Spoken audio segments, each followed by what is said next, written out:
Let's put a dagger in the heart of D&D and try a new TTRPG. Or why I'm replacing D&D with Daggerheart. Okay, I'm not really replacing Dungeons and Dragons, but I do love Daggerheart and I do want to talk about it nonetheless. Hello adventurers, I am the Welsh DM, the one Welshman who lost their accent due to a fear roll on their duality die. And having played the Daggerheart open beta tests and hearing about the latest rule tweaks from the latest livestream, I must say I'm really excited for this RPG, and I haven't been excited about a new TTRPG in a very long time. I'm not someone who tends to adopt new fantasy RPGs. I tend to find that D&D services my needs for most of the stories that I want to tell in that genre. I've tried Pathfinder, I've read Tales of the Valiant, hell, I've even backed Draw Steel from MCDM, but none of them particularly excite me. I'm more interested in just how the game was designed rather than running it. Pathfinder and Tales of the Valiant especially feel very similar to D&D, tied into the D20 swinginess, which means that I don't feel like there's much value in me learning the rules and then teaching them to my players when we could just be getting on with playing D&D instead. If I'm going to invest the time in a new rule set, I want to be able to tell new and different stories rather than the ones I've been telling all along. Which is where Daggerheart comes in. And yeah, I know it's a fantasy RPG at its core, but it feels so very different to D&D when playing it.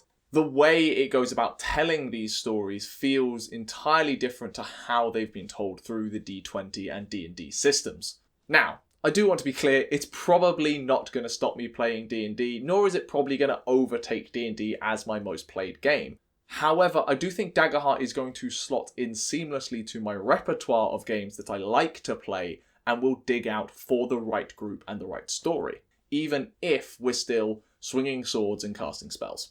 So if I'm just going to be telling the same stories, why Daggerheart? Quite simply, it's fun. The way it encourages such an open, free-form, enjoyable experience at the tabletop is unlike any system I've really played before outside of one-page RPGs. The way the game is designed just ends up feeling like a wide-open game where literally anything is actually possible down to the creativity of the players. They're not bound by the laws of the game or limited by what their character can do on a character sheet. It is purely up to their imaginations and their desires to find what they're finding fun and to engage with the story that I've put out in front of them. It truly feels like anything can happen, and thanks to the freedom of the system, they invariably do. Cool, memorable moments occur at the table and stick in your memory because it's a badass moment and the system isn't getting in the way of the cool concepts that the characters want to do. How often in a D&D game has a player been coming to you going, is there a chandelier in the room? Is it candles? Is there a rope? And trying to set up a cool thing to happen where invariably skill checks get in the way, or they don't have the right class feature, or maybe just their movement speed isn't quite enough. Well, in Daggerheart, those technical, mechanical things kind of just get out the way. You're beholden to the roll of 2d12, and whatever comes out of it happens. The player doesn't need to ask permission to cut down the chandelier, they just get to try, and if the fear die says no, well, the fear die said no. And this brings me on to a different point. Daggerheart, more than any system I've played, has a knack for encouraging cinematic storytelling. I don't know about you, but when I've been playing TTRPGs, when I've been running them as the GM, I've wanted them to feel cinematic and impressive and like trying to recreate my favourite fantasy movies but with my friends at the tabletop. Daggerheart, especially with its combat, achieves this so well. The way that combat flows from one side to the other, the way the whole situation of the environment evolves with the actions the players are taking, fed by the narrative nature of the dice, means that nothing ever feels static. Everything always feels like it's reacting to something else that has happened, rather than players just taking an action and then the monster takes their action. It's almost like it achieves a flow state, something that D&D, Pathfinder, these classic fantasy RPGs have often struggled with when it comes to combat. I will admit, there were teething issues early on in the Daggerheart playtest as we were learning the system and as the system was going through its beta test, where it felt like it did almost end up with the players going, then the monsters would go in combat. But upon reflection, that was more down to my players' dice rolls and the fact that they so very rarely failed to roll success with hope, meaning the monsters were often waiting for them. And as a DM, don't get me wrong, that can be frustrating at times, but also it allows the players to feel like the cinematic action heroes that they want to be. They are utterly dominating this combat because the dice and luck is on their side for this combat. But eventually the dice will turn, fear will rise, and the monsters will get their due.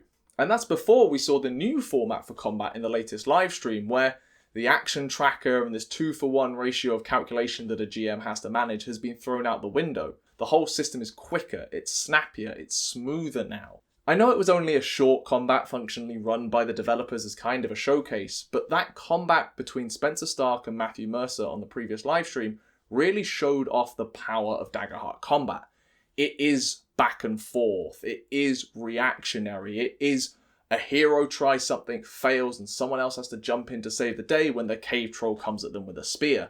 The scene that comes to mind for me with Daggerheart combat is that cave troll fight in the Fellowship of the Ring.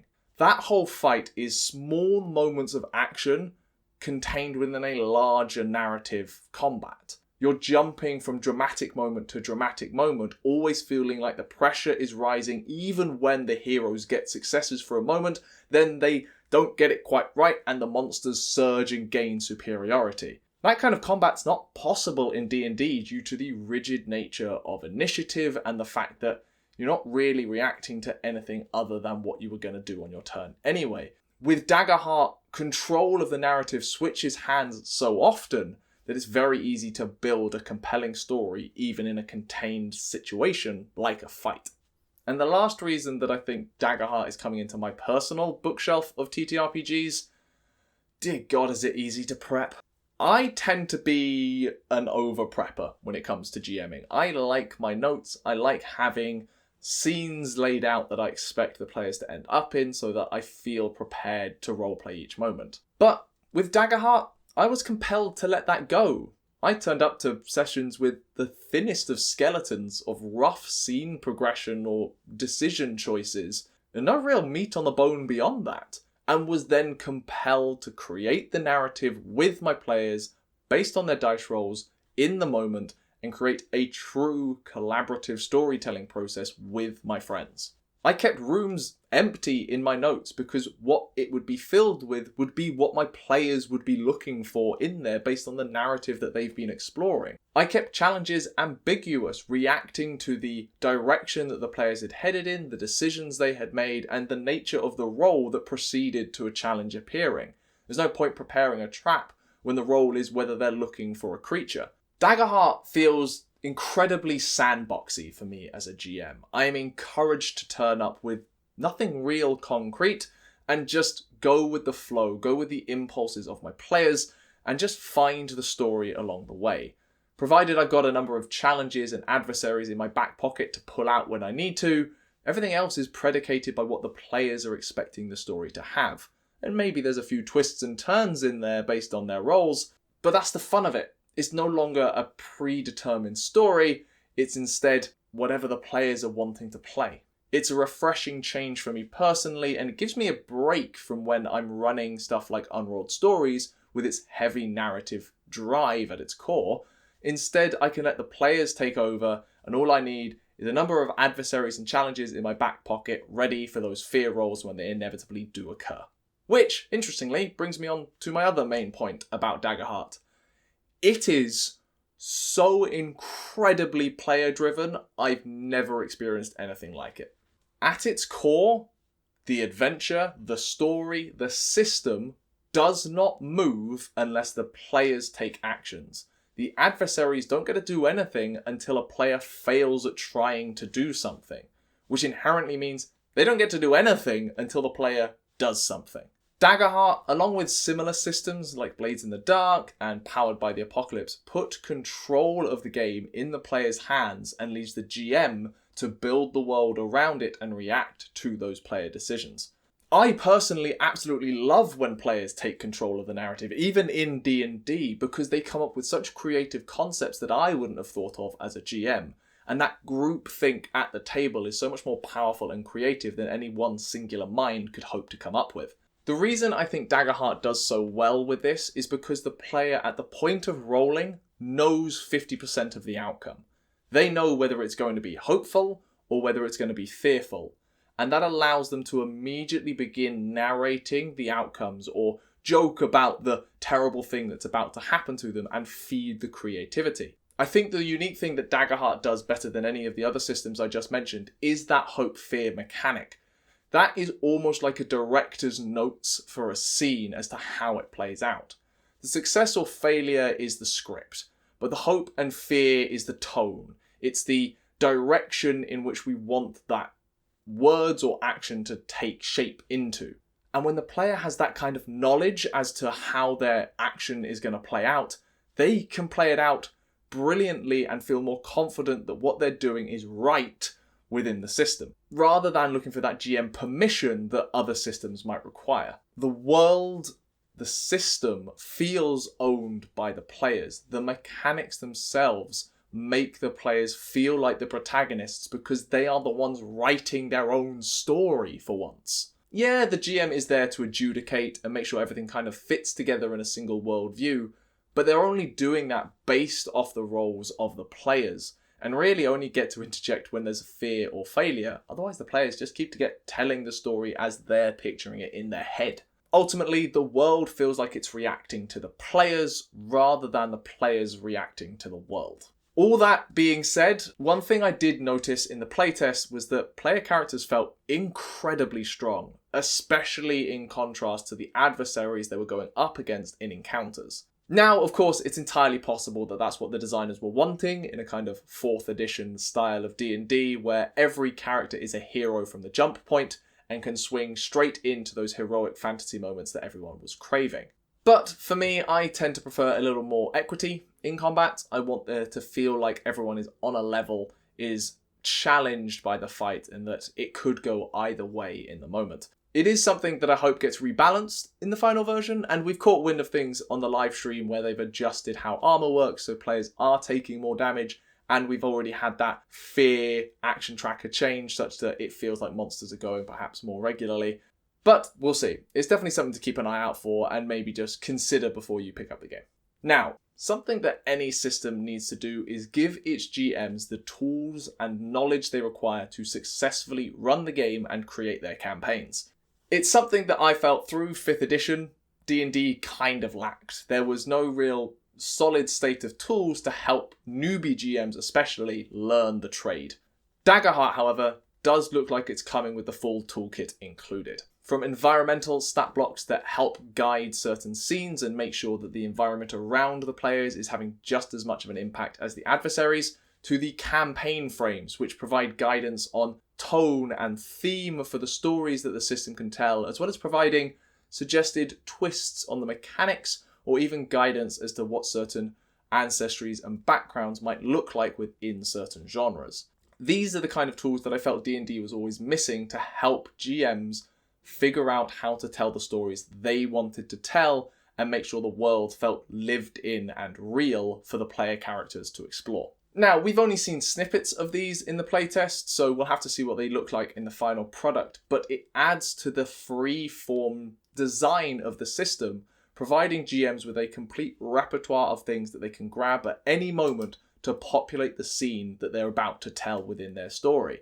This kind of drop-in content and framing for the campaign are going to be crucial tools to any GM's toolkit on game night.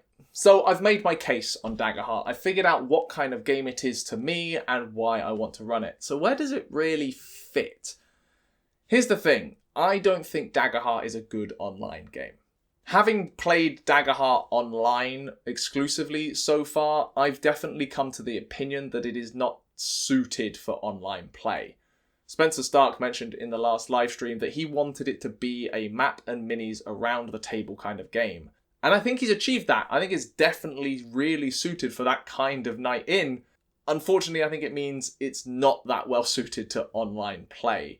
The ad hoc nature of order and everyone contributing is tricky over voice call, and VTTs aren't suited to the kind of fuzzy ranges that the system wants to use. But that's not a bad thing, that just means I know where I want to use Daggerheart. I want to use it for my in-person games. We can whip up characters with the tactile system, get some minis out, get some maps out, and just start telling badass cinematic stories. I don't need to prep that much ahead of time. I can have a really rough skeleton and we can just go with the flow. It feels much more casual, it feels much more friendly to just pick up and play compared to D&D, which feels like you need a little bit more prep to get into the game. To be clear, I'm not saying you can't play Daggerheart online. I think there have been some great actual plays out there that have shown you can, including Open Daggerheart Surgery on this channel, if you want to go check out the system for yourself. I'm just saying, I think I want to use it in person more than I want to use it online. The other crucial element of where I'm going to use Daggerheart is the players that I've got at the table. I mentioned previously that it is a very player-driven system, and if you've got players who are timid, shy, or not used to being the centre of attention, they may struggle with a system like Daggerheart. You've got to make sure that your players want to take the lead on the narrative, want to shape the direction that they're heading. Otherwise, you may struggle to really get the action moving in any ascertainable direction.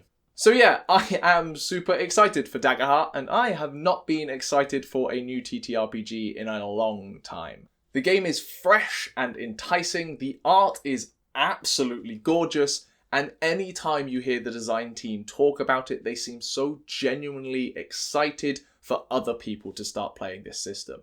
The enthusiasm behind their words just creeps into me and makes me want to play it for myself. Outside of the core rules, there's a few things that I would love to see either included in the main book or maybe really shortly after launch. The first of which is I want to see what a pre-written adventure path looks like for this system. With how freeform it is and the example adventures that we've been given in the playtest, I don't really have an idea of how a longer form published adventure would look within a system like this. We've seen in the playtest small one-shot adventures that can be quite self-contained scenes because you don't expect players to branch off that much in a one-shot. But a full adventure path, a full adventure like Storm King's Thunder from D&D, would be really interesting to see how it's written in a system that is designed to be open and narratively driven by players rather than having a plot that they intentionally explore. I also want to see what other settings and genres the game can tell. The campaign frames are probably the way that this is going to be showcased, but the actual play done on Critical Role with the Menagerie was very pop fantasy, almost comic book light and free, rather than Critical Role's usual, almost Shakespearean way of storytelling. Are we going to see ways and guidance on how to use Daggerheart in a more serious, long-form method than what we've seen on their official actual plays? Matthew Mercer has already spoken about wanting to do a Dark Souls, Bloodborne-esque setting that's going to come in the new book. What does that look like actually at the tabletop would be really fascinating to see in this system where hope and fear and player actions drives everything. But regardless, I'm super excited for spring 2025. I want to get the book in my hands and I want to start coming up with stories, coming up with campaign worlds, and seeing what fun me and my friends get up to, and the worlds and stories we tell along the way. Anyway, that's all of my opinions on Daggerheart so far. We will see what comes about in the new year. Are you excited for Daggerheart also? Have you pre-ordered your copy? If so, let me know in the comments below what you're most excited for about the game when it finally does release. If you want to see Daggerheart in action with a bunch of people who have no idea what they're doing, making it up as we go, you can check out Open Daggerheart Surgery, the actual play on this channel that ran the Daggerheart open beta. There'll be a link to the playlist in the description below or on a card up here somewhere. We just tried to have fun with it, wasn't too serious, so hopefully maybe you can see why I think Daggerheart is so fun. And of course, don't forget to like this video if you enjoyed it, subscribe to the channel if you want to see more, and hit the bell notification icon so you don't miss those videos when they do go online. We'll definitely be revisiting Daggerheart in the future on this channel, especially when the final rulebook comes out, so if there's anything you want to know about the system, tips, tricks, or advice, do let me know in the comments below, and maybe I will talk about it in a future video. But that's it from me this time, so until we do this again, you keep an eye out for dragons. I'm going to go re-roll my duality die and hopefully roll with hope to get my accent back, and I will see you next time.